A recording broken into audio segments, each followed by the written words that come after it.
बिस्मिल्लाहिर्रहमानिर्रहीम। अस्सलाम वालेकुम। दुनिया में हर जगह जब कोई बच्चा पहले दांत से महरूम होता है तो ये इस बात की अलामत होता है कि वो बड़ा हो रहा है। जबकि मगरिब में इस मौका पर वालिदैन बच्चों के तकियों के नीचे कुछ रकम भी रखते हैं। मगर सवाल ये है कि आप इस दूध के दांत का क्या करते हैं? कुछ तो इसे जज्बाती निशानी के तौर पर संभाल लेते हैं, लेकिन अक्सर फेंक देते हैं, क्योंकि आखिर वो किस काम का हो सकता है।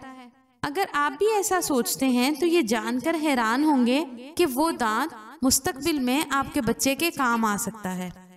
ये दावा एक तिबी तहकीक में सामने आया। अमेरिका की एक यूनिवर्सिटी और चीन की 4th मिलिट्री मेडिसिन यूनिवर्सिटी की मुश्तरका तहकीक में दूध के दांतों से स्टीम सेल्स एक्सट्रैक्ट को इस्तेमाल करके दांतों के टिश्यूज को दोबारा उगाने का तरीका दरियाफ्त किया गया। तहकीक में देखा गया कि ऐसे बच्चों का इलाज कैसे किया जाए जिन्हें बचपन में किसी इंजरी का सामना हुआ हो, जिसके नतीजे में इनके दांतों को नुकसान पहुंचा हो और टिश्यूज खत्म हो गए हों।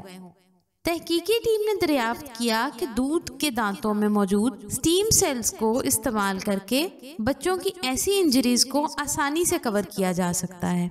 इस तहकीक के दौरान 40 ऐसे बच्चों को लिया गया जिनके मुस्तकिल दांत निकल आए हों, मगर 1 या 2 दूध के दांत मौजूद हों, जिन्हें निकाल कर इस तजर्बाती इलाज के लिए इस्तेमाल किया गया।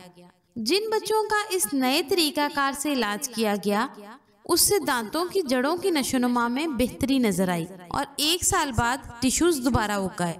मुहक्किकीन का कहना था कि इस तरीकाकार से मरीज के दांतों में महसूस करने की हिस्स वापस आ गई, यानी इन्हें गर्म या ठंडा महसूस होने लगा। अगर टिश्यूज मुर्दा हो जाएं तो फिर ऐसा नहीं होता।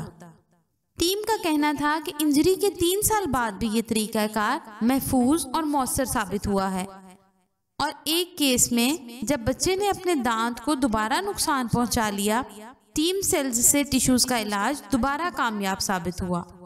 अभी इसके तजर्बात बालिग अफराद पर नहीं किए गए, बल्कि इसके लिए तहकीकी टीम अमेरिका में इजाजत की मुंतजिर है। इस तहकीक के नताइज एक तिबी जरीदे में भी शाया हो चुके हैं।